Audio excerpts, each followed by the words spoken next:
Shadur Sanders has been drafted. The NBA playoffs are underway and they are absolutely magnificent.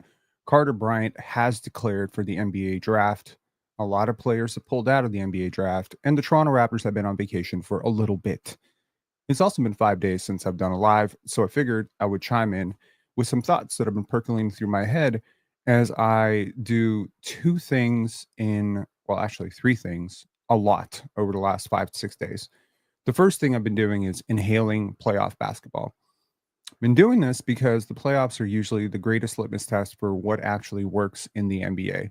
There are going to be a lot of executives, league executives, coaches, scouts that are watching these playoffs to see which trends emerge. Is size really back? How do you play with a non shooter on the court? Are there schemes? Are there, perhaps certain players that are showing signs of growth, other players showing signs of regression? I think the playoffs can be an incredible indicator for what goes on in the summer in the NBA. Now, I've long believed that the great mark of intelligence is being able to see the future. If you're so smart, why are you so consistently wrong about what's about to happen? Using the past, using the present to synthesize information in order to project the future is exactly what great consultants get paid to do. So I'm looking at the playoffs, and I know that Masai Ujiri and Bobby Webster are looking at the playoffs, and I'm seeing some trends emerging. Now, I brought up Shadur Sanders for a reason because, football, basketball, these things are culturally very related, but also in the way we discuss them and the way we break them down, they're also very dissimilar. And, this Shadur Sanders thing has gotten me into the second thing that I've been doing a lot, which is I've been looking at a lot of other sports. I've been looking at American football, European football, or football general, right? Hockey, and, the NHL playoffs are on right now. So that's the second thing I've been doing. The third thing I've been doing is doing a lot of catch up scouting on the NBA draft and, just seeing which players go back, some bummers, some names that I wish didn't go back. A lot of players entering the transfer portal with the do not contact tag, fingers crossed.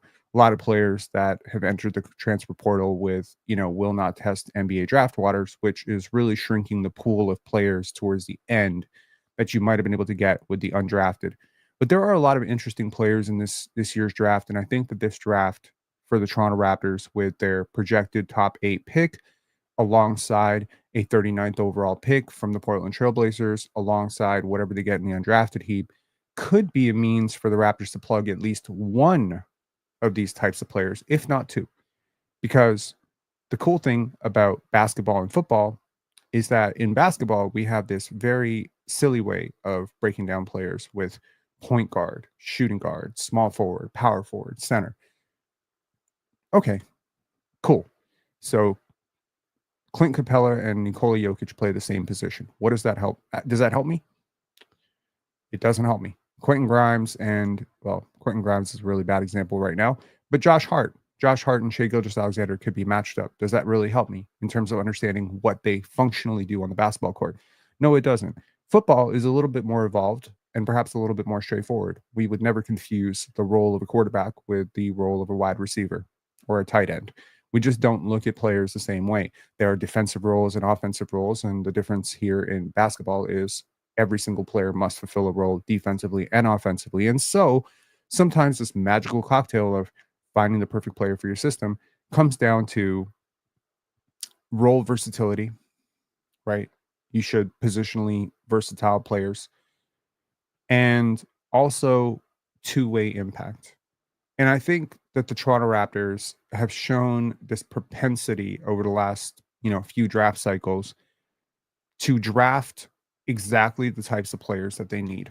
Now, again, haven't done a live in 5 days. A lot of thoughts going through my head. Let me just try to synthesize a few of them. Now, I was pretty caught off guard when they shifted draft strategies and drafted Grady Dick.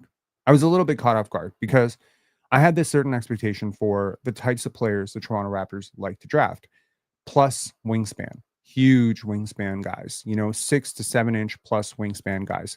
That's the mark of a Raptors player. Scotty Barnes fits that mold. Brandon Ingram fits that mold. OG fit that mold. Pascal fit that mold. Even Emmanuel Quickly fits that mold, right? Ironically, Noah Senge fits that role. Thank you, John Hamilton. So I kind of expected that, all things equal, they kind of prefer the guy with the 6+ inch wingspan.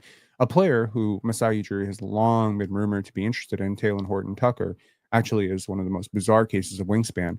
He is 6'2" barefoot with a 7'1" wingspan. That's an 11+inch wingspan.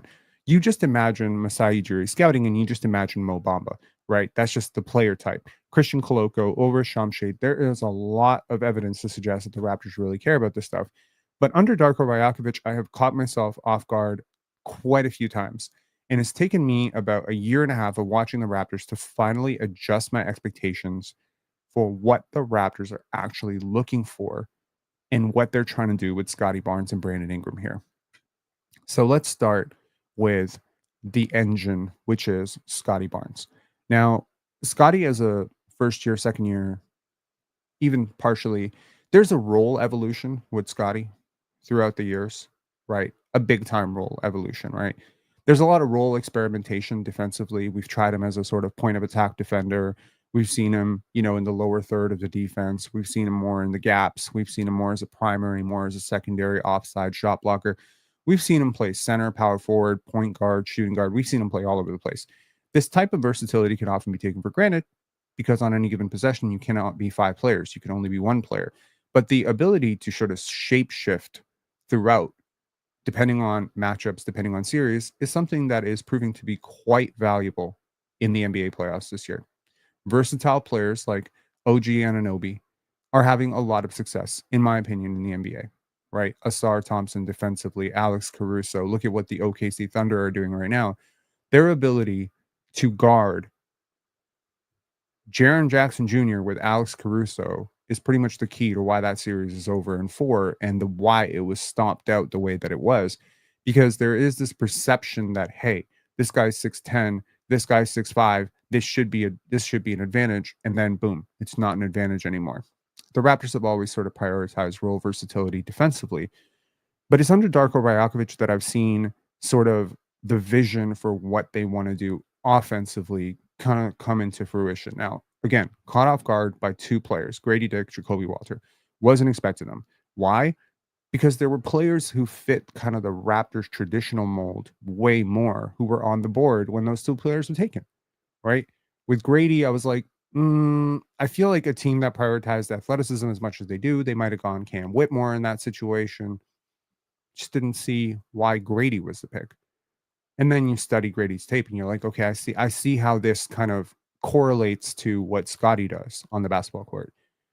Then you think about Jacoby Walter, Ebe Misi, both players on the court. Traditionally, under Masai Ujiri, you expect Ebe Misi to be the pick, right? African-born player, super long wingspan, very athletic, late bloomer. These are the hallmarks of what the Raptors like to do. They love late bloomers.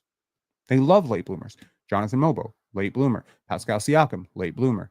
Ulrich, late bloomer. There's a lot of, DNA baked into this. Fred VanVleet, late bloomer. There's a lot of late bloomers here. Even Scotty Barnes can be considered a late bloomer, even though he was a 5-star recruit. You can consider his evolution as a late bloomer thing. They really prefer this sort of underrated late bloomer who just works his way into greatness archetype of personality. Kyle Lowry, great late bloomer. It's just in our DNA. We love underdogs. We love late bloomers. Jacoby and Grady were like 5-star recruits, really highly touted. Didn't really fit the bill. But then you watch Scotty Barnes and his evolution in year 4, and you're like, oh, I get it. I see it. So again, as I mentioned, Scotty, year 1, year 2, kind of an off-ball wing offensively, opportunistic, scavenger, offensive rebounds. A lot of self-creation, but very straight line, right to the basket, not very complicated, not very dynamic, just brute strength, funneling his way to the basket. Year 3, he took more of an off-ball role with Pascal, really struggled when Pascal got traded and OG got traded and his role changed. But it wasn't really primary stuff. He was just excellent in that off-ball role. Spot up shooter in the corner, cutter, roll man, right? He was just great. He was great in that role. It was a very simple role. Pascal's going to demand a double team in the post. He's going to kick it out to you. You're going to take one dribble, boom. Or you're going to take no dribble and then catch and shoot. And you're just going to be successful. Transition. This is not a complicated player type, but he became an all-star as that player because that is functionally the best version of what Scotty Barnes could be as a high school player. When you watch Scotty Barnes in high school, you're like, what can this guy be in the NBA? You're like, I don't know, a combo forward who cuts well, who dominates in transition, and bullies his way to the basket.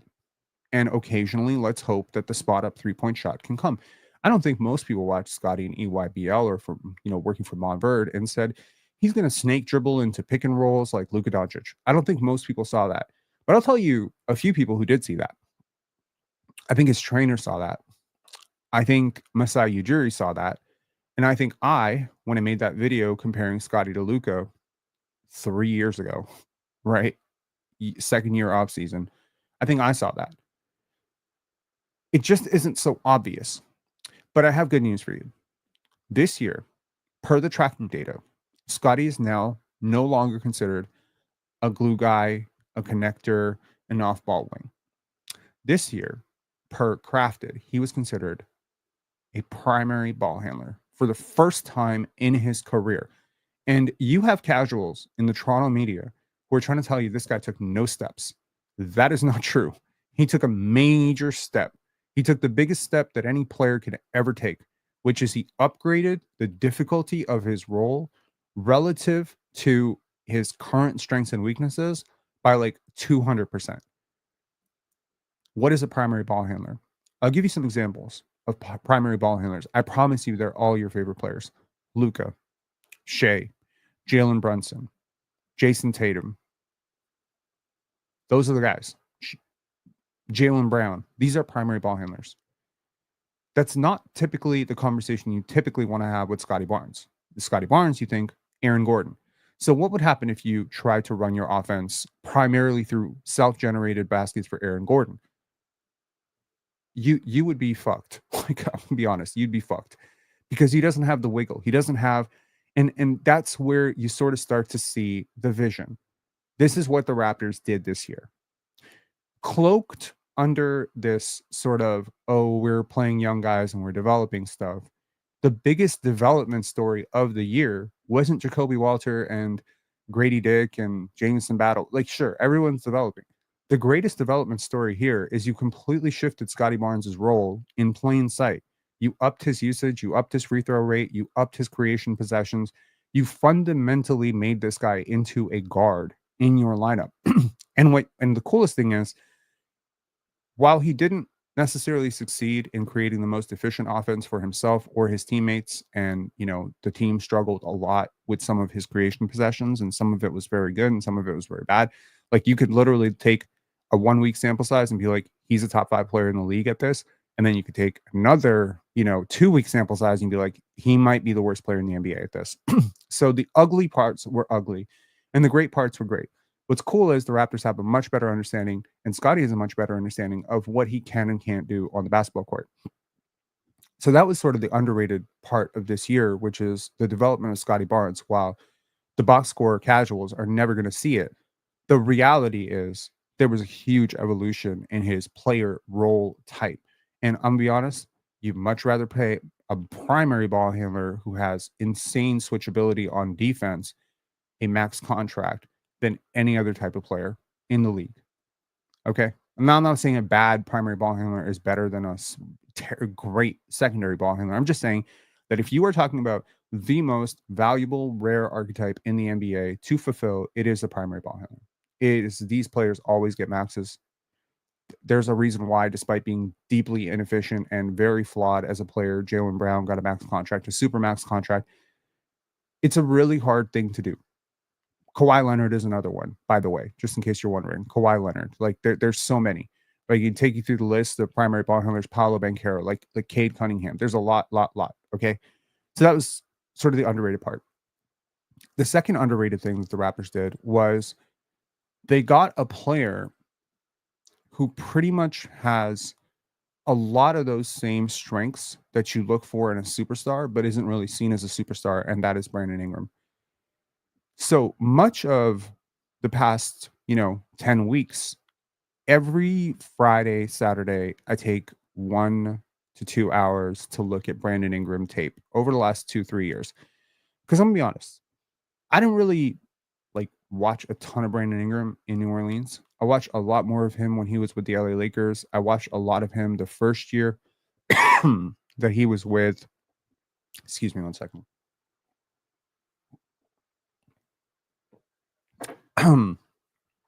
I watched a lot more of him the first year he was with Lonzo and Drew in New Orleans, but I haven't really watched the evolution of Brandon Ingram. And it's kind of funny that BI has sort of taken this off ball to on ball evolution in quiet over in New Orleans as well. As a creator, as a passer, I really do think he has like some serious star upside here.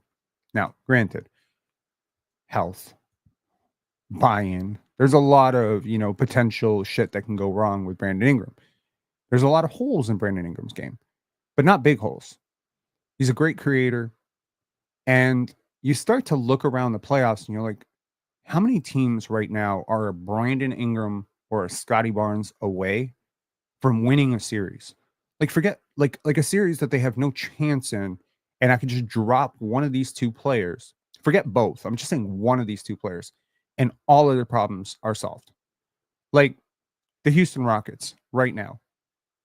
Either Brandon Ingram completely flips that series in the Rockets' favor. Like they're going to lose the series most likely, even with Jimmy Butler, suffering that injury. And I feel like Brandon Ingram in place of a Jabari Smith pretty much solves the issue for that team. He just does something that nobody on their team can do. He can consistently find offense. Orlando. Like I'm not saying Orlando would necessarily beat Boston with Brandon Ingram or Scotty Barnes, but they'd be a lot closer, man. They'd be so much closer, if not tipping the balance, right? You look at a team like Milwaukee, struggling hard, man. Shout outs to Gary Trent Jr. for putting up 37 points and tying Ray Allen's, 3-point record in the playoffs the other day. But man, would a Brandon Ingram completely vault that team into a completely different stratosphere? Yeah, he would. And so would Scotty Barnes. I think either one of these players, you just drop them on one of these lower seeds and it completely flips the series. And yet, I don't really hear these players being talked about as like, like top 50 players in the NBA, but they both are. I promise you, they both are. And they both will be next year. And in terms of the upside, it might be top 30. It might be top 20. Okay. One or both could be right there. There's a talent is there. The talent is absolutely there. Now, now, obviously, a lot of upside is baked into the development of Scotty Barnes, what kind of work he's going to do. But Brandon Ingram's right there, man. Like BI is this like cheat code in the mid post. He's a good shooter. When you look at his data for the last 4 years, this guy has shot above 50% from 10 to 16 feet. That's an efficient shot. Above 50% for the past 4 years. And I believe that the Raptors can make him way more efficient. The one thing that I've noticed watching this New Orleans tape is that system sucked. It was super stagnant. He was super stagnant. There was a lot of Brandon Ingram cooks, four guys watch. There's always like a guy in the dunker spot who is like, granted, like I know Jakob Poeltl can't really shoot, but like Jakob Poeltl is still active and mobile. He gets out of the way. He finds ways to help you. Like he's not just standing there, like demanding the basketball like a lunatic or sitting in the dunker spot, kind of sucking up the help. Like BI is a great playmaker. So Jakob Poeltl being a really good play finisher kind of helps. You can definitely play 4 or 5 pick and roll with those guys. So let's just say among people who cover the NBA, there probably isn't a person in the world who's higher on the actual trajectory and projection and talent level and greatness level of Brandon Ingram and Scotty Barnes. I think these two have a chance to be a top 5 duo in the NBA next year. Okay. So now what do you need around them? That's the point of this video. 20 minutes in, I finally get to the point of this video. My winding thoughts of 5 days of, disorganized thoughts. And I get to the point of this video, which is what do you need around these guys? You need 3 player types. Okay. And I think these 3 player types are available in this draft. They're available via trade. And I think you're going to have to identify them. And you've been identifying them. Player type number 1, a vertical roll cut big with some pop potential would be great. You don't really have a pick and pop big unless you consider Colin Castleton a pick and pop big. You don't really have a vertical roll cut big unless you consider Ulrich Shamshi like way ahead of schedule, or you consider Jonathan Mobo a big, but he doesn't really have like necessarily the vertical pop that you need. I mean, he has some, but he doesn't have like a lot.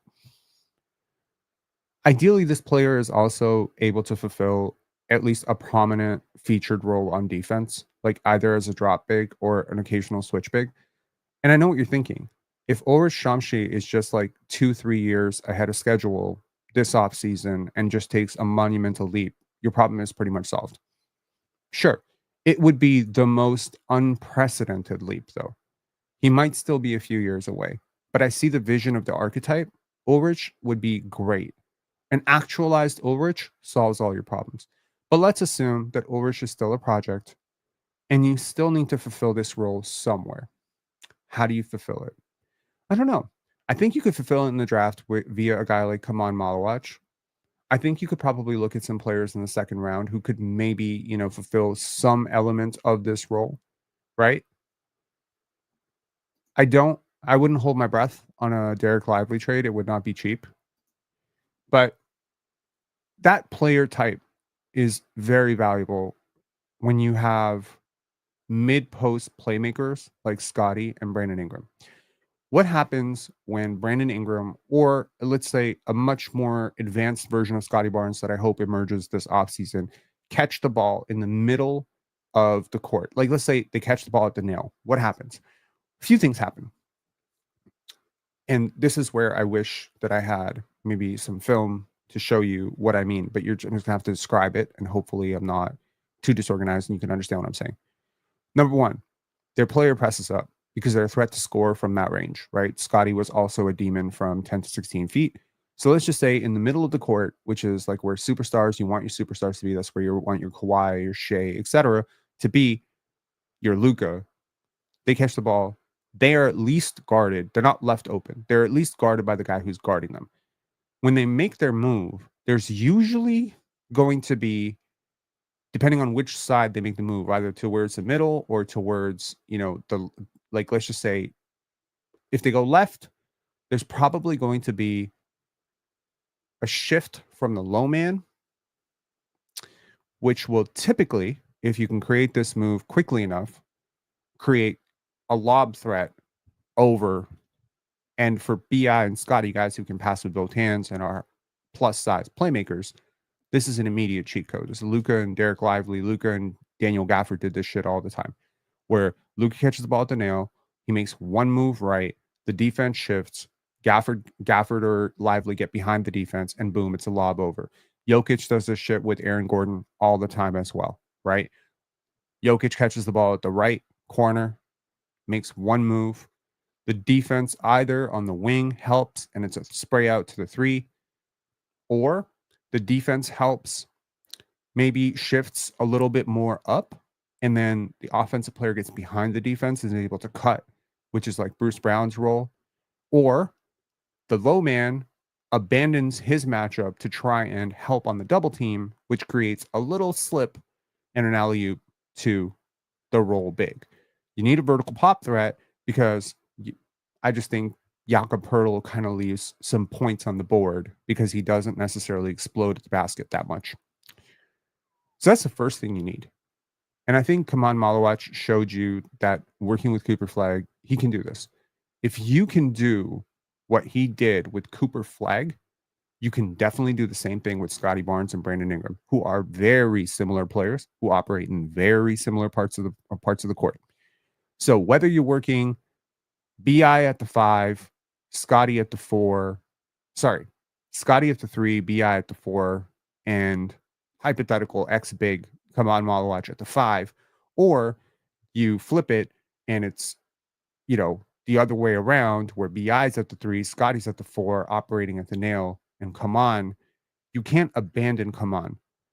So once you make that lob a couple times, the roll big adjusts, knows he can't leave Kaman, which now leaves Scotty or BI to work one-on-one. This is great. This player type is very, very useful for the Raptors. Player type number 2, off-ball wing. I think these are the most underrated players in the league. What is an off-ball wing? I think it's a player like Bruce Brown, Think about like the perfected version of Bruce Brown. Now, again, in hindsight, a lot of the Raptors' moves make sense. And perfecting the off ball wing, or at least drafting so many off ball wings in the hopes that one of them becomes a great off ball wing, seems to have been the goal for the last 2 years. Trading for Bruce Brown, putting him on the same roster as Jacoby Walter, Jameson Battle, Grady Dick, and Ochai Abaji, all of whom, by the way, have off ball wing tendencies. Jonathan Mobo, another off ball wing. That's five. You have five players. RJ Barrett could potentially also be considered an off ball wing. That's six, although his creation load, jumped up this year. So maybe there's a little bit of hybrid potential there. That's a good example. That's a really good example. I completely disagree with you. Amen Thompson or Sar Thompson are also off ball wings. Ideally, you don't want your off ball wing to be a complete shooting liability or scoring liability. You don't necessarily want your off ball wing. Ideally, you want your off ball wing to be more Bruce Brown than Josh Hart. Actually, no, that those are both terrible examples. No, I think Bruce Brown is the perfect example. Like, honestly, Darko raved about Bruce's cutting ability, screening ability, positional versatility. If you look at Bruce Brown, maybe you see like a kind of mid NBA player. I see a really perfected archetype of what you need next to a player like Scotty Barnes. You need a player who has some secondary ball handling potential, which is, what we're trying to see with Jacoby and Grady, right? That's what you're seeing.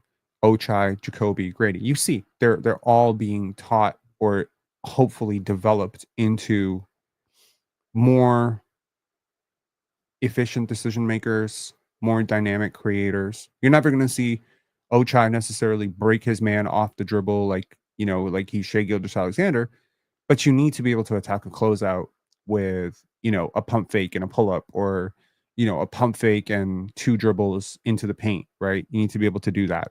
And I think we're seeing positive progression in all development areas from these players, these off ball wings.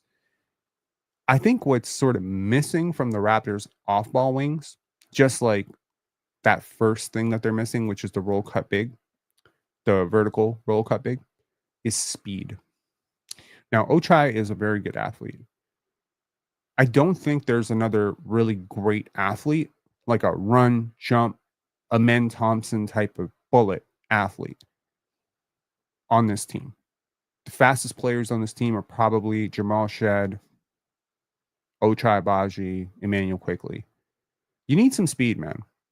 You need some speed, because everything I'm describing here on the basketball court, whether it be a cut, a baseline cut, an inverted pick and roll, a hard, roll to the basket, everything here is dependent on speed. Everything. The speed of your processing is one thing. The Raptors are getting much better at that. But the speed of actual player movement seems to be somewhat slow for the Raptors. You need faster players. It helps in transition tremendously, but it also helps in the half court. At some point, this is just an equation of, can you beat who is first to the spot? It's like capture the flag. All of basketball is like this. Kawhi is great because he's great at beating his guy to the spot. It doesn't really matter that he doesn't do it with speed. He does it with craft. He does it with strength. But in the end, Anthony Edwards and Ja Morant, they do it with speed. They're just great at getting to their spot. They can beat you to whatever spot. The offense is already given the advantage in the NBA because the offensive player knows what they're doing. The defensive player has to react to it. So in the end, all it comes down to is speed. And I think the Raptors lack speed in their off-ball wings. De'Aaron Fox is one of the fastest players in the league, for sure. That's another one, right? So I look at players in this draft that have that type of projected upside of speed, off-ball wing. I think of three names, actually. I'll give you all three. One is a really deep, deep, deep draft prospect. His name is Jameer Watkins. He played for Florida State. The Raptors should be very familiar with him. I'll give you a second player, and that's actually this player right here. I'm gonna actually frame this comment because I gotta talk about I gotta talk about this conference. Hang on one second.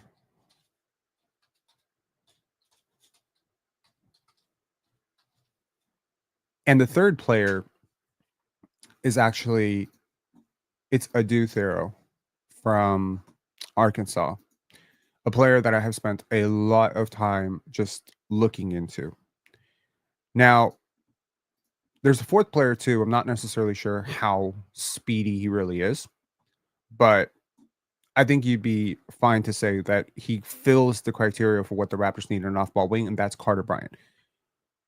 I think Carter has a really interesting upside where he could actually be two players in one, where he could also be that vertical lob threat type of.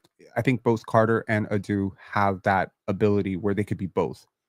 Like they could fulfill that sort of big man role as a four who has some vertical pop and lob ability.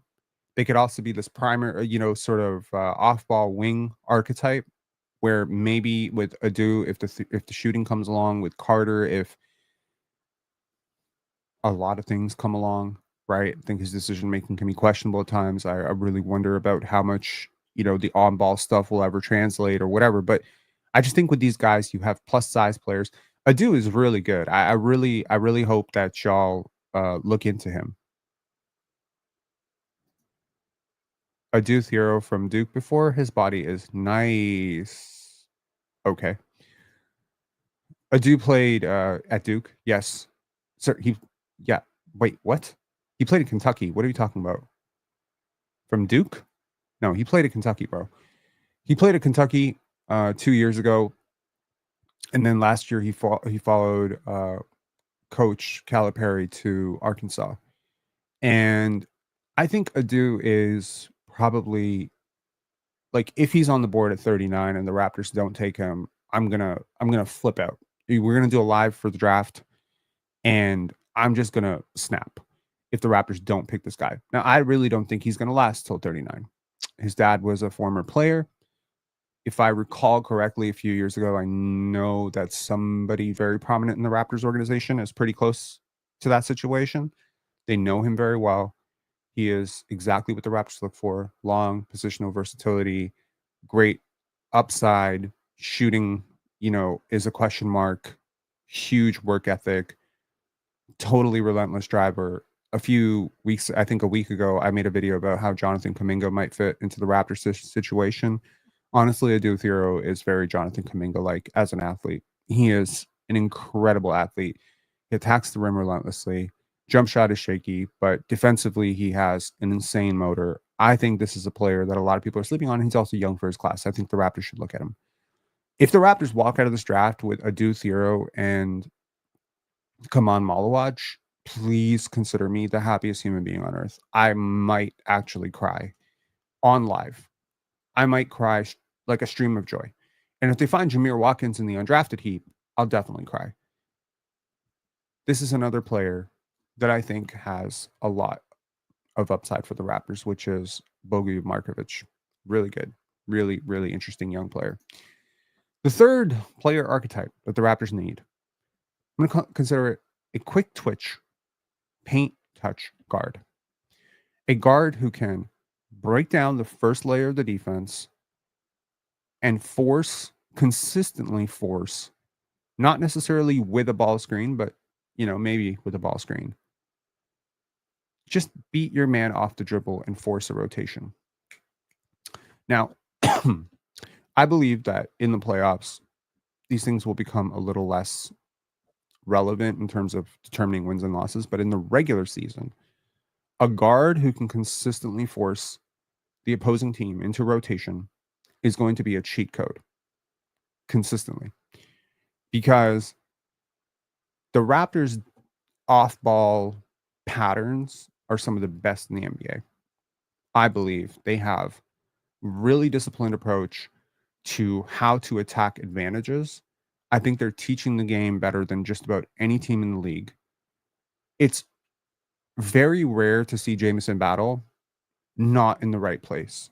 Like, y'all remember those, you know, low lights from 2, 3 years ago where I was consistently picking apart like what should have happened, what should have happened, what should have happened. Yeah, somebody was clearly paying attention because that shit ain't happening anymore in Toronto. Very rarely do you have poor spacing on the perimeter. Very rarely do you see a player consistently missing cuts and passes. Very rarely will Grady Dick or Jacoby Walter just completely not react to a mistake the defense is making. It is constant. For instance, the aforementioned example of Scotty Barnes or Brandon Ingram catching it at the nail. Now, we didn't see Brandon Ingram this year, so let's just use Scotty Barnes. Scotty catches at the nail, makes one move. The defender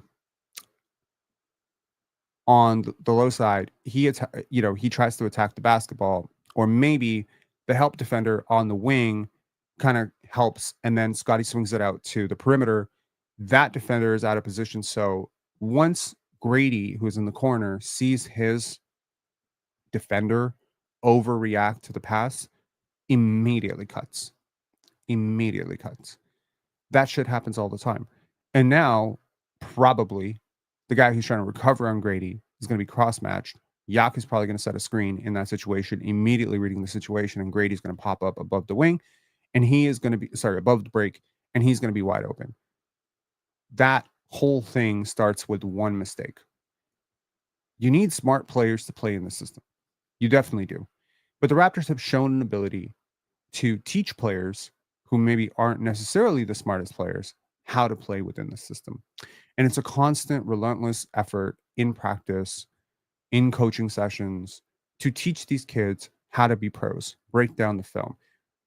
Having a guy like Bruce Brown, which again, a very underrated part of that Indiana trade, was bringing Bruce Brown into your system for a year and having him sort of mentor these off ball wings on how to do some of the stuff that makes him so successful. Having Thaddeus Young, Otto Porter in years past, etc. This sort of is very important. And now you have Jakob Poeltl. Now, again, you look at Jakob Poeltl, you say $20 million, a lot of money for a player who doesn't shoot threes. Look at Jakob Poeltl and I say, who could possibly be a better mentor for Ulrich Shamshi than this guy? Who could be a better mentor for Kaman Malawach than this guy? This guy's great. He's a great communicator, very honest, very friendly, very willing to help, very well coached from Utah to San Antonio to Toronto, like really great understanding of angles, not some, run, jump, explosive athlete who's just like, well, God gave it to me. No, Jakob Poeltl has totally cut his teeth on understanding the game of basketball. That's the type of shit you can teach. Stromile Swift cannot teach what makes him good at basketball. Marvin Bagley cannot teach what makes him good at basketball because you can't do what those guys can do. Jakob Poeltl, on the other hand, yeah, he can teach what makes him good at basketball because it's all about understanding how to screen, how to box out. These are just little techniques, tips and tricks and stuff that he's just learned on how to read the game, how to perfect his touch around the rim, how to make, good reads. Like this is just shit that you can teach, right? So again, the mentorship element of this is underrated. Now, obviously, I'm not expecting the Raptors to necessarily fill all their needs in the draft, although it would be easy. Cooper Flag, ironically, could fit multiple needs. But let's just say they fill one need in the draft. Okay. How close do you get? How close do you get? I think you're going to have to fill the other need via trade. Now, again, just because you have three needs doesn't mean you need to fill it with three players. You can easily fill it with two players. But I do believe you have an abundance of one thing, which is off ball wings who have relatively similar effectiveness levels at this time. RJ, Grady, Ochai, Jacoby, like all of these players, none of them have the burst of a John Morant, for instance. Well, nobody does, but none of them have like the necessarily projected upside as a primary ball handler or someone who's going to consistently beat their guy off the dribble or a Jaylen Brown or whatever. Right? Malik Monk would be a very interesting one. Defensively, I can't stand him, but offensively, great passer, has a lot of upside here. Yaxel Lendeborg would be really interesting too. I might, but honestly, I've watched a lot of Noah Senge lately. I think people are very high recently. He's played so well. I don't know. I don't know. Luckily for the Raptors, like this player archetype that they need is available throughout this draft. Whether you're talking Jeremiah Fears or BJ Edgecombe for that sort of quick twitch guy, you know? I mean, it remains to be seen whether VJ can ever be a primary, but the tape from Bahamas was encouraging and the Raptors' ability to sort of teach this stuff is encouraging. I just don't know if he's ever going to be a primary ball handler or an initiator. I do think Jeremiah Fears projects as like more likely to do that, but I just think the defense and the athleticism for VJ is very tantalizing.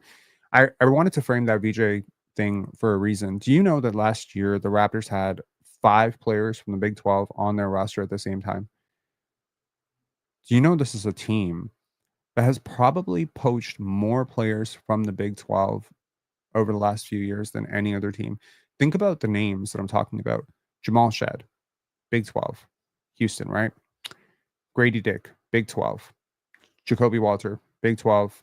Davion Mitchell, Big 12. Marquise Noel, Big 12. Consistently, Big 12. Now, granted, Arizona is now part of the Big 12. They weren't when Christian Koloko was drafted, but there has been a propensity. Ochai Baji, Big 12. It's very interesting. There's a couple players who play in the Big 12 that I think could be really, really high on the Raptors board, depending on where they end up, and that's Carter Bryant, obviously the aforementioned Carter Bryant, BJ Edgecombe. There's a lot of players. Like you start to look for these patterns. I think when you're looking for draft evaluation, you're like, okay, well, San Diego State. Like, how many Raptors have been from San Diego State? Like, you started like, okay, we had Malachi Flynn, we had Kawhi Leonard, right? You start to look for certain connections with certain pipelines. There's another connection that comes to mind. African prospects were represented by Clutch seem to find their way to Toronto a lot. Christian Koloko ended up a Raptor. Ulrich Shamshi ended up a Raptor. You know who else is an African prospect, especially an African big man prospect that's represented by Clutch Sports? Come on, Malawach. So I think about the players that the Raptors probably are super duper high on, and I start thinking about what they've traditionally done as a means of projecting what they traditionally will do, right? And to me, seems like, come on,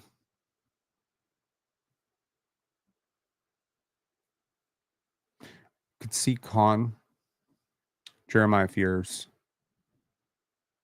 BJ Edgecombe, Carter Bryant. Like, to me, those are targets. Adu Thero seems like a target too. He does.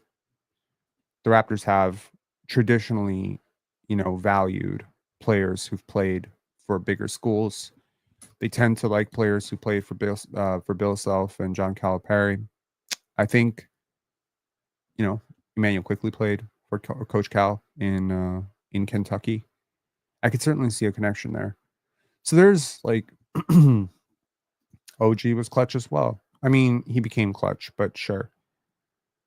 And then he transferred over. I mean, we've had a lot of clutch clients here. Gary Trent Jr. was a clutch client. Fred VanVleet became a clutch client. We've helped. Let's just say we have a good relationship. And you know what? The cool thing about having good relationships with agents is, and something I brought up last year as well, is that there is a vested interest always when a player gets drafted to get them to their second contract. The Raptors have presented themselves as a very, very safe partner for agencies because they give opportunity, and then they actually pay. So again, you see what is happening with Jonathan Kuminga. It's very frustrating in Golden State. I can't imagine he or his agent are very happy, right? Now, of course, things like this happen. It'll depend what happens this summer. But if he goes from, I don't know, $150 million player to $100 million player, that's an agent who's out like a lot of money. They don't forget that. You can argue all day whether it's justified, not justified. He would have been crazily overpaid at 150. He's an idiot for, not taking the deal, blah, blah, blah, blah, blah. But in the end, the result is the result. And the result is an agent is out 5% of 10 mil, $50 million. That's a lot of money. That's a lot of money. Okay. So this is a business of who you know, what you know, making yourself the safest bet. Man, this is the most disorganized live ever. I was thinking about Shadur Sanders and how, everyone's been talking about Shadur and how he didn't get drafted. And again, as someone who doesn't necessarily follow a lot of football, I was, very, very aware of Deion Sanders' career and obviously knew that he had a son. And it is very Bronny James-esque, except Shadur is like a way better player than Bronny James ever was. And so you think about like all the reasons that he wasn't drafted, and you think to yourself, why? Why did he fall all the way down to pick 144? Obviously Tom Brady was picked 199. It's not a death sentence for a QB to be picked that late, but typically good QBs are picked early. And see, that's probably not true. But that is what the internet thinks. Mob justice is real. People have, strong opinions, and here's sort of my take on that. You teams did the cost benefit analysis on Shadur Sanders and decided he wasn't worth it. You want to call it racism? Because I would say look at the top 10 picks in this year's draft.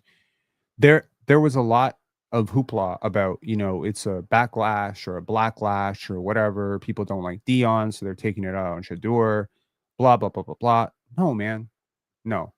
If if you watch this kid play, he's not like the QB prospect that a lot of people think he was. I think that's one thing.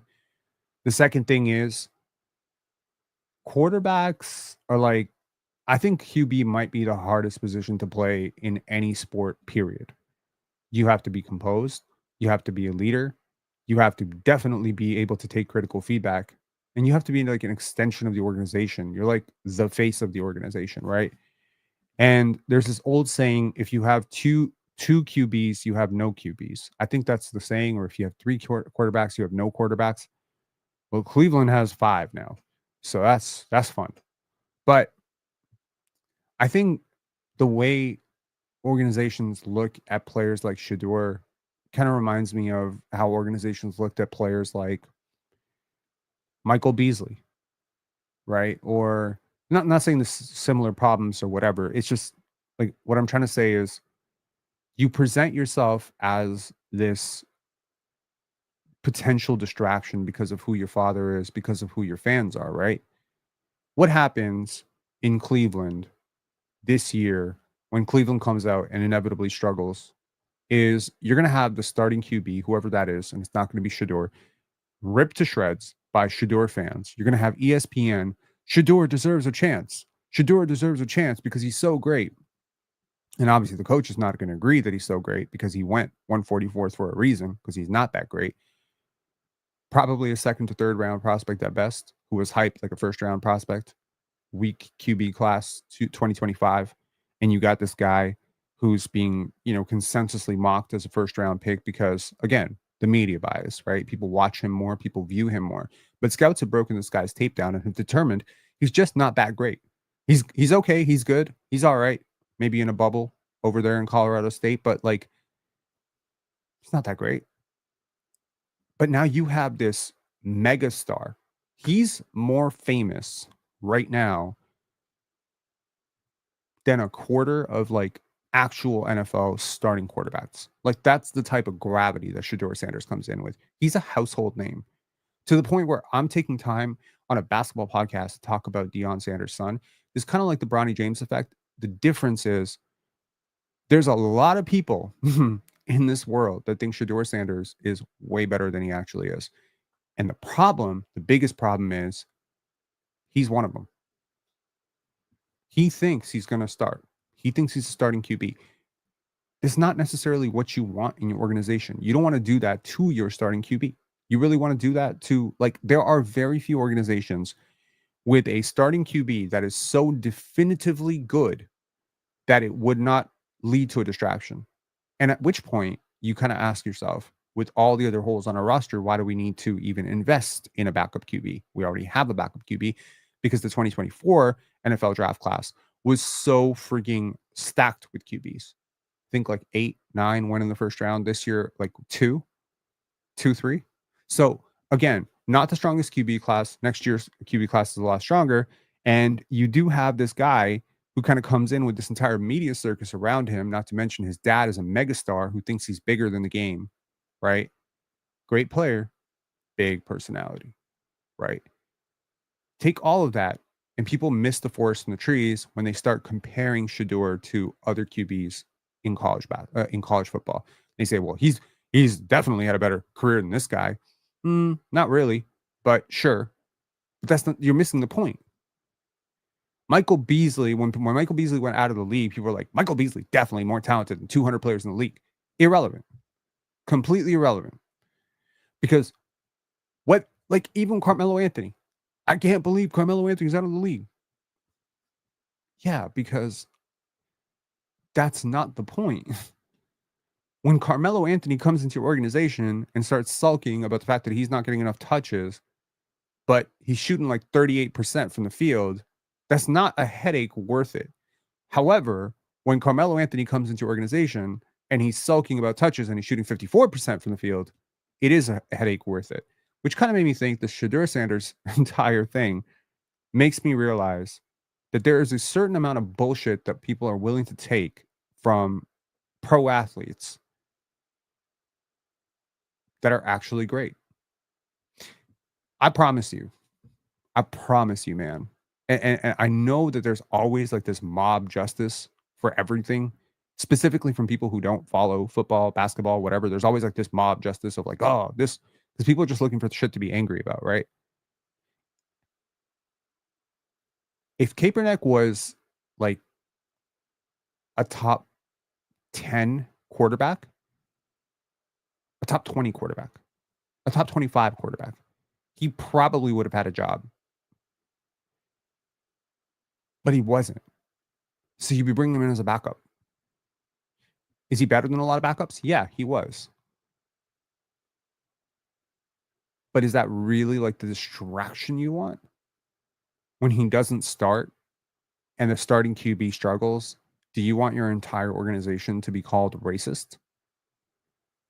People come with baggage, work ethic baggage, past allegations baggage, personality baggage. The Raptors seem pretty intent on bringing in people with zero baggage. They don't want, they don't want the ego. They don't want the arrogance. They don't want the past charges. They don't want the offs, the hype. They don't want the hype train. They don't want toxic fan bases coming in. They just don't want that. Seems really smart. Because again, when an average fan looks at this roster, sure, they're all like, yo, bring this guy in, bring that guy in. No concern for how that player fits in to what you're doing. Just they know that this guy's talented. I like his highlights. A word of advice. I realize the playoffs are starting. I really did want to watch New York versus Detroit, so I'm gonna get off in a minute, and I apologize in advance if this live has been completely discombobulated and all over the place. Hopefully, I made 10 points that you can take. I realize that a lot of people generally just want talent, right? I just want this player because they're talented. But how much of that player have you actually watched? You want this prospect in the draft because he's a great shot maker. Have you watched his misses or do you just watch his makes? Right? You said it. Now, I love Ja Morant, but do you want that? You want that in your locker room? You want that to be a constant point of conversation? Again, what we focus on amplifies. What do you want your dominating narrative to be around your team? Ja Morant makes gun gesture. Ja Morant flashes a gun on IG Live. John Morant has shown very, very poor judgment. That makes him unstable for me, for a lot of people. It also makes him a bit of a cultural icon for some people, for other people, including me, which is so funny. I love John Morant. I fully understand why a team wouldn't want to trade for John Morant. I love Jonathan Kuminga. I fully understand why a team would not want to trade for Jonathan Kuminga. While wanting to be on a team that should trade for Jonathan Kuminga, you know what the craziest shit is? I double down on that. Even though I watched him struggle yesterday, I would still double down. Jonathan Kuminga should be a Raptor because that off-ball wing archetype that I'm talking about, he fits it to a fucking T. No. Hell no. Buy on Jalen Green of low cost IQ plus second for Green. No, thank you. I'm good. I'm good on the Jalen Green stuff, man. Honestly, I shot that down too quickly. Jalen Green, yeah. Jalen Green would be a very big talent boost here. Again, do you want the distraction? Do you want the media circus? Do you want that? Sometimes assets are distressed for a reason. You ever see the property? It's like, oh, there's asbestos in the walls, and there's like the mold and the thing. You're like, great. There's a reason it's $100,000 below market value, bro. You're gonna spend $130,000 in 6 months cleaning it out. Some things, if it's too good to be true, sometimes it really is, right? I do believe Jonathan Kuminga could be available on the cheap. I do think the Raptors should explore it. I talked to someone a few days ago, pretty close to the Jonathan Kuminga situation. I reached out to them on Twitter, and thankfully they responded. And that blue check mark does help sometimes, even though you're paying for the fucking blue check mark. I don't know, something subconsciously helps people respond to it. And got a little bit of insight on Jonathan Kuminga's situation over in Golden State. Seems like he's kind of done with the situation. He kind of just looking to his next team. And everything I've heard about Jonathan over the last 3-4 years, I wasn't super high on him coming out of the draft, but everything I've heard about him is gym rat, in the gym all the time, working on his craft, really eager to get better, maybe just misguided, maybe mistrusting. And, I haven't heard that he's a bad dude. I haven't heard that he's lazy. I haven't heard that he's late for anything. I haven't heard that he has a drinking problem, that he's always out in the clubs. I haven't heard anything bad about Jonathan Kuminga other than low basketball IQ, makes stupid plays occasionally. Sure, he does. But I think this is a moment in time where Jonathan Kuminga could be like, you just typically don't see players with this level of talent who are ever available. So I just think at worst case, like if he's available at a $25 million sign and trade, sign me up, bro. I take that risk 20 times out of 20 in the new CBA. If Patrick Williams can get $17 million, Jonathan Kuminga should be worth 40. Okay. So like I see shooting upside with him. I see that twitch athleticism I was talking about. He really does fill two major roles for you. He is the vertical lob threat and he's the off-ball wing. You could plug two holes in one. Draft Jeremiah Fears and pray he's ahead of schedule. Trade for Jonathan Kuminga and get him back on track, and boom, you got a championship contender within a year. You'll have a contender within a year if those two things can happen for you. Jeremiah Fears comes out and Darko can speed track or fast track his development, and Jonathan Kuminga comes around and you can do for him what you did for Ochai Agbaji. Shit, you're good. You're good. Like, you got to take these swings, man.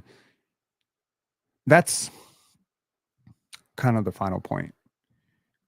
I think the Raptors are so much closer to contention than people realize. Like, I'm watching these playoffs, and trust me, I am watching intently. I've watched every minute of playoff basketball, even this Pistons-Knicks game. I'm recording it so that I can, just in case this live went over, so that I can go back and watch it. I'm priding myself on obsessively watching these playoffs, and in the middle of doing all the college breakdown stuff. So please understand, I'm consuming basketball like 14 hours a day these days. It's really obsessive. MJAD saying Kaminga is a head case, bad for culture. See, I completely disagree. I don't think he's a head case at all. I think he has a right to believe that he's as good as he thinks he is. Maybe he has people around him gassing him up. The talent is there though. You got to understand, like the talent for a max contract is there. The IQ and the effectiveness and all that stuff, it ain't. But he's 22 years old. Like players do get paid at 22 for what they think they'll be. Jalen Green got paid. Jonathan Kuminga is a better player than Jalen Green. Can we agree on that? Like over the last 2 years, who's been a better player? Come on, man.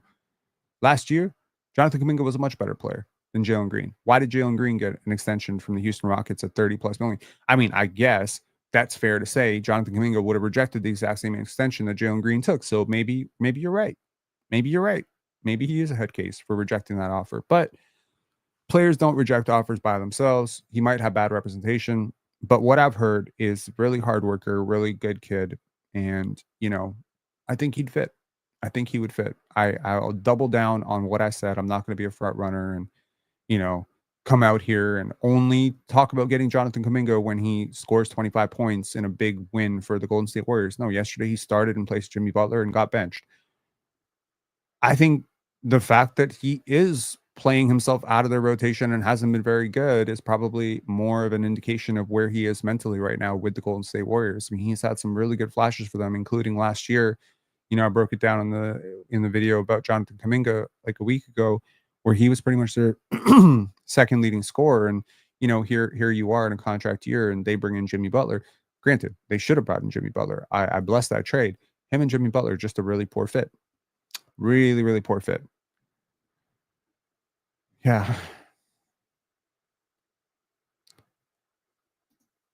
It's hard to bring a player in cold to replace a superstar. I completely agree with you. Completely agree with you. And especially when he hasn't played, he wasn't expecting to play, and now he's supposed to be ready to play. I mean, they do tell you to stay ready. You never know. You never know. You never know. But I think with Jonathan Kuminga, there's like more on the line here where he just feels like he's been burned by this organization. Again, I'm not saying move off of significant assets to get him. I'm not saying, try to pay the guy $35 million to treat him like a superstar. I'm not saying that. I'm saying $25 million in the modern NBA is a very, very, very reasonable contract for what Jonathan Kuminga could be. You know what the interesting thing is? I complained about that Emmanuel Quickley contract. I complained about the Jakob Poeltl contract because there's no upside on that contract. There's no chance that these players are going to drastically outperform that contract. There's plenty of downside that they could underperform that contract, but there's very little upside on those contracts. Brandon Ingram is probably another player where, given his injury history, there's very little chance he's going to outperform that contract. There's a significant chance he's going to underperform that contract if injuries pile up. If the injuries don't pile up, he will be fairly paid. Actually, there's a chance yeah, I would say if he plays 75 games or 70 games this year, which is, again, knock on wood, very, very optimistic and maybe even delusional.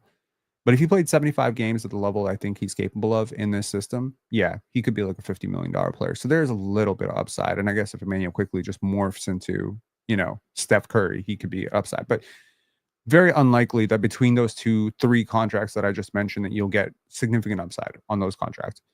$25 million for Jonathan Kuminga. There's very little downside baked into that and a lot of upside, which makes me think it might be too good.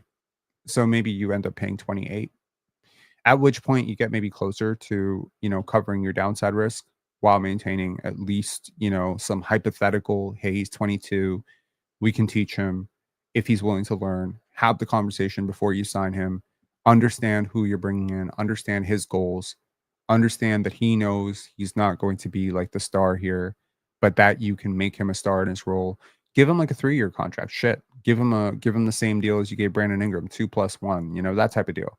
Where, okay, 2 years, we give you a tryout for 2 years. We're not on the hook for, your regression later on if you sulk.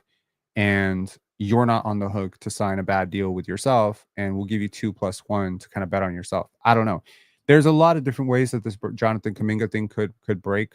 One thing I'm pretty sure about, I don't think the Golden State Warriors are bringing him back for $30+ million after investing all that money in Jimmy Butler. So he is probably just looking to his next team right now, and I don't blame him. And if that next team is the Toronto Raptors, I'm just saying speed, athleticism, vertical lob threat, off ball wing. The player type is obvious. What the Raptors need here is obvious. They have an abundance of not so great versions of this player. If you look at Grady Dick, there's really like very off ball tendencies, right? You're trying to build some on ball stuff with him, some secondary stuff, but really like his great value is more as off ball. One thing that I didn't really bring up is that when Scotty is primary, Brandon is a great off ball wing, or at least has the potential to be a great off ball wing if he can start cutting a little bit more. Unironically, when Brandon is on ball, Scotty might be one of the best off ball wings in the NBA. So that kind of brings it full circle in terms of like, could Scotty in certain lineups, if you don't find this player this offseason, let's say you plug in your primary, initiator, downhill attack, guard, paint touch demon, but you don't necessarily get that sort of vertical lob threat, off ball wing demon. Could Scotty be that for you? Yeah, he's done it many times before and he's really good at it. So, yeah, this will be a really, really interesting season. But overall, I think the Raptors need those three types of players a lot this summer. I think if you get three players that are 85th percentile plus in these three player types, I could see home court advantage in the playoffs this year.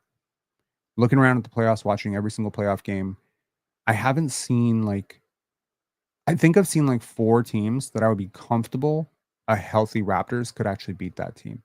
Miami, I'm pretty comfortable that a healthy Raptors team could beat that team. Orlando, this version of Orlando without Jalen Suggs, without Mo Wagner, seeing that hitch in, Franz's shot, knowing Scotty can really do a great job on Paolo, I really don't think I don't think I would not pick the Magic in a series over the Raptors. This Memphis team, they haven't really been great. To be honest with you, they haven't been great down the stretch. That Houston team, I feel like, yeah, they're very physically imposing, but they're so stagnant offensively. There's like a few teams, man, that have made the playoffs, and especially the play-in, Dallas, Atlanta, where I'm just like watching the Raptors, watching that team. I'm starting to see that I think honestly that the Raptors are better. So yeah, with Brandon Ingram, a really great player, with Scotty Barnes progressing the way he is, with abundance of off-ball wings, one or two of whom can hopefully take that step up, right? Even when you look at AJ Lawson, there's like a lot of off-ball tendencies there. So maybe he plugs a hole behind if you end up like depleting your depth. Like let's just say you do end up trading like one or two of those guys. Let's say you trade Ochai and Grady in a package for something greater. I'm not saying you should. I'm not saying you should. Trust me, I like all these guys, but I'm saying like if you did, right? Then you do have AJ Lawson as insurance. You do have Jameson Battle as insurance to kind of step in, right? I think the Raptors are doing a great job, man. The depth this summer will be really evident in Summer League. I really hope Jacoby plays Summer League. I hope Ulrich plays Summer League. I think Jamal Shed will definitely play Summer League. And I'm looking forward to seeing how it all comes together, man. These are exciting times to be a Raptor fan, I think. And more so than anything, I think the roster building theory for the Raptors has never been clearer. They have a very singular vision of the type of basketball they want to play around Scotty and BI, and Scotty specifically. And I think every player who's kind of come in either does one of two things. Either they are great at mentoring that role, or they are great at potentially filling that role in the future. And I think all of that is going to come into like true light this year, because last year I feel like around January, Cade took a step. Now I was running Pendant, so I didn't really pay attention to the step, and I was kind of done watching Pistons games at that point.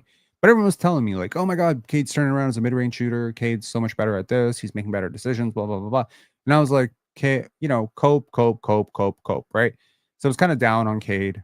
And then you kind of look at the numbers and you're like, shit, after the All-Star break, he really did turn a corner, but nobody cared because the team was bad. And that's just kind of it. Nobody cares. I think the Raptors turned a corner defensively and offensively this year. I think The development stuff is just gone under the radar because they didn't win very much. The defense has been kind of pushed under the radar because they face a softer schedule. But I think the Raptors took monumental steps this year. I think Scotty Barnes took monumental steps this year. And I don't think people pay attention to it and trying to tell people, like, hey, man, this guy's really good. And they're just like, 30-win team, like nobody cares. So I think next year, when you're good, when you win 46 games, then everyone will call it like an overnight success. Everyone will be like, oh my God, Scotty really worked hard in the offseason. And it's just like, no, man, he was doing a lot of this stuff last year, just made it a little bit better. Have you done your draft big board yet? You know what's funny? No, no. I've gotten about 12 deep into the second round. So I'm 42 in. And every single day I watch more film. And you know, the crazy thing is, like, I'm not watching highlights. I'm watching actual film. When you watch actual film, and I suggest this to anybody else out there, like, watch full games, watch complete games. Don't watch the highlight package. In the highlight, literally everybody looks great. I wish I could make a highlight of myself playing. Like, I would look great. You'd be like, man, we should draft this guy.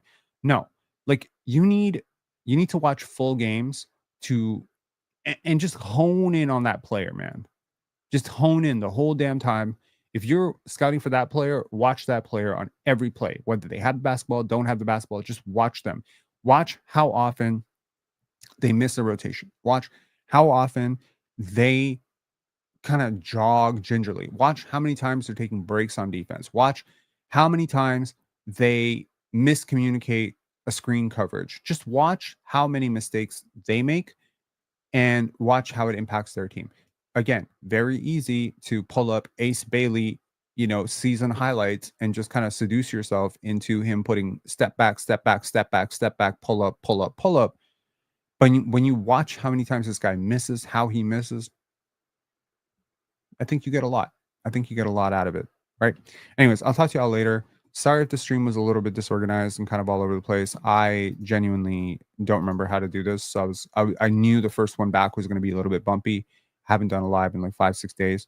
Done so much work over these last 5-6 days that I honestly feel like I hadn't done a live in like 2 months. Like, I had to check. I was like, have I not done a live for 2 months? And then I looked and I was like, oh, it's only been 5 days. The last 5 days have felt like 2 months for me. Rank Scrub saying buy on Jalen Green if low cost IQ and second for Green. We did respond to this, and honestly, my gut reaction was no.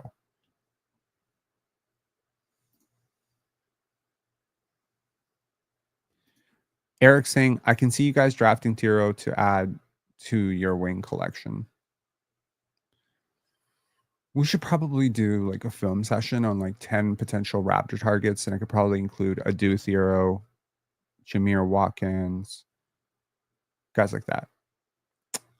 Yeah. Any more comments? Cavs were blitzing almost all the time because they didn't care about Davion on the perimeter, even though he's been playing better earlier in the season.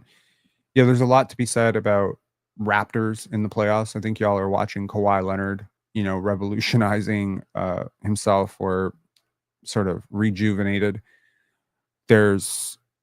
I'm not sure how OG is playing right now because I'm not watching the game, but obviously, like, OG has been a huge part of what's gone right for the Knicks, defensively at least. Although he's shooting very cold. Fred VanVleet is shooting 20% from three and just jacking them. Lord help me, man. Lord help me.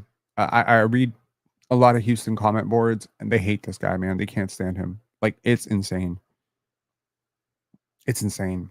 Like, they really can't stand him. They're just like, they call him a terrorist like every day. They hate this guy. So yeah, I think people are just frustrated because, when you choose a guy over James Harden while James Harden is playing as well as he is.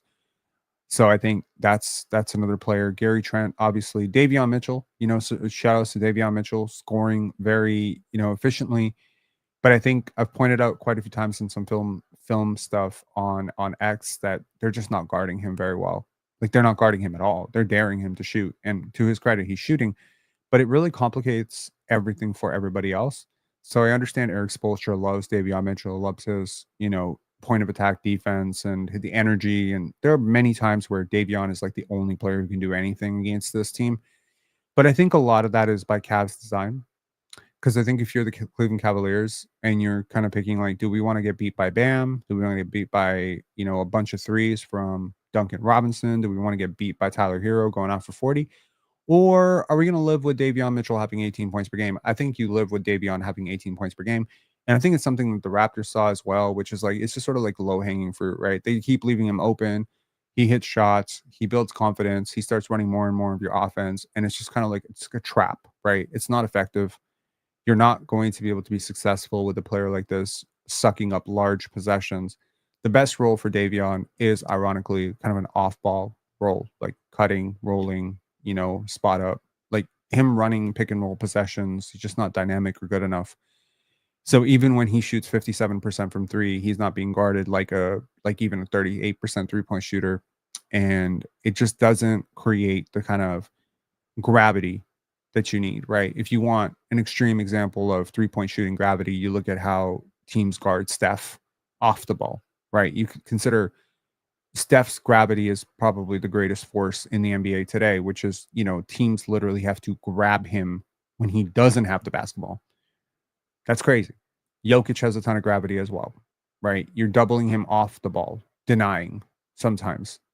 You're doubling him on the ball consistently, whether, and that's sort of where you want to get to when you're talking about playoff success with the Raptors. You need players who command doubles because doubles force rotation. The Raptors didn't have a single player this year that consistently required a double. Scottie wasn't efficient enough. RJ isn't dynamic enough. IQ isn't fast enough or decision maker enough or shooting well enough. There's really nobody. Jakob Poeltl on a cross match, maybe Scottie on a cross match on a drive, RJ Barrett with a full head of steam in transition. Yeah, there's ways in which you do force the second defender, and you're so good at getting out of those. Like once you do get the second defender, you boom, boom, boom, ping, ping, ping, around the court, and it's great. The problem is for the Raptors, there is no consistent means of getting the defense into rotation. With Brandon Ingram, however, there is because you just give him the basketball and he takes two dribbles and boom, rotation. So it's very important. I think people really underestimate how good BI can be. If healthy, I think he can be like one of the most talented Raptors ever, man. Yeah. All right. Talk to y'all later. Have a great one. Good to be back to these lives. We'll try to keep them a little bit more frequent. Let me know in the comments once these videos go live if there's a particular prospect you want a breakdown on, or a group of prospects, or a player type, or a series. I promise we'll start covering OKC games once we go into round 2. We'll start doing post games for OKC because, again, I'm really rooting for OKC. Shea, Lou Dort. I don't care what y'all say about Shea being a free throw merchant or Lou Dort being dirty. I love the OKC Thunder. They are my second favorite team in the NBA after the Toronto Raptors, and the Raptors aren't in it, so I'm rooting for OKC to go all the way. Let's go OKC. Talk to y'all later. Have a great one. And Greg's saying BI has a huge wingspan. 7'4". Sorry, 7'3". Yeah, he's huge. A series on the top 20 prospects would be interesting. Would it be interesting? Because top 20 doesn't really appeal to us or apply to us, does it? Because if you think about it, like we're picking top 10 and then we're picking somewhere around 39. So if we had a mid first rounder, I would understand. Like if we still had the 19th pick, then I guess, it would make more sense. I think I would more or less do like player types, like the top 10 off ball wings in the 2025 draft, or the top 5 shooters in the NBA draft, or the top 5 athletes, something like that. I don't know. That's true. I think the chances of that are going down every day. Like I see a lot of players that I would have seen around 20. There's a lot of players that I felt had a chance to go between 25 and 35 that dropped out of this draft. And Thomas Hoff is one of them, right? Sergio is another one of them. Like there's a lot of players that I expected to be available, and the Raptors are kind of getting shafted because all these players going between 25 and 35 would have pushed someone really good down to 39. Whereas like you were thinking maybe Ryan Kalkbrenner is available at 39. Now it's like very unlikely. Like he's probably gone by 31. So it's just like It kind of sucks. I was expecting it, to be honest. NIL money is real good right now. At some point, though, all of these players returning is going to result in an explosive draft, and that's probably next year's draft. Now, unfortunately, the Raptors don't have their own second round pick in next year's draft, which sucks. So they have the Lakers' second round pick next year. And the Lakers, I don't know, could be terrible. I don't know. They could be. I have no idea. But they could be great too. They could be a 60-win team next year. I don't know what they're going to do this offseason. I'm expecting they're going to be good. So, like, if the Lakers are a 60-win team, congratulations, you got the 57th pick in the draft for Davion Mitchell. Yeah, that would be great. All right, talk to y'all later. Have a great one. Make sure to hit like on this video on your way out. Would really appreciate it. Cheers.